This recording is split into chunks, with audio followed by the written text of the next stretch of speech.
Good morning. Ngasigi runes ki reading happening yeng se ko hati runes ki reading se group 1 group 2 aina khai do se ko hati group 1 dana karamba symbol la ke yeng se aduga group 2 dana hati karamba symbol la ke happening yeng se ko adida aina nung ani khalo te ko nung ani sigi symbol sigi matung ina hati karamba na karamba oige aduga karamba ga oige hasle lengo ahamba I man ba symbol lam la ko aduga number 2 dana hai tar ko hati koina tick hapetang hai tar ko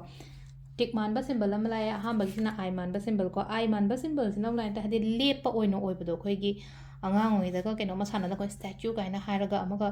चपता लेपग लेबदो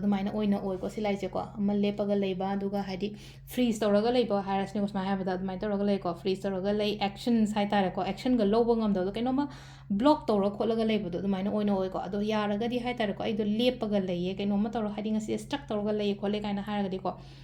कैसु कायदेको नोमगी message होइबनिना हादि ngasi oidragasu hayengdi ai yani ko ai oini ko haina dumaina gumba khanbiba haitare ko tawningaga su sida laise kamaina no hai kan tawningaga aina tawge na khallibado hadi ngasi gi numisdadi hek pangthokpa ngamdaba khotaba adumain tawraga laiba khoigi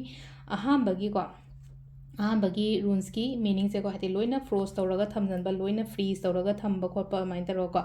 aduga ani shubasena ko amuse laise ko patience leyo ko thabak tawma tamda stability lakani ko ina patience ka loina na thabak tawragati stable oiba ha tar ko thongna leyo ko hadi kaino to thabak inkhang tawma tamda ko initiative lawraga taw ko hadi aigi nate si thabak se dona ai tawroge kaina khanbana taba ha tar ko hadi leino ko taw aina tawrasu mahase bu ka shukai de na khalaga ha ta ko kitang thabak tawma tamda initiative lawraga mana ko taw biyo ko sile re ko gi ngasi goina hadi runes ki reading su ma'am thank you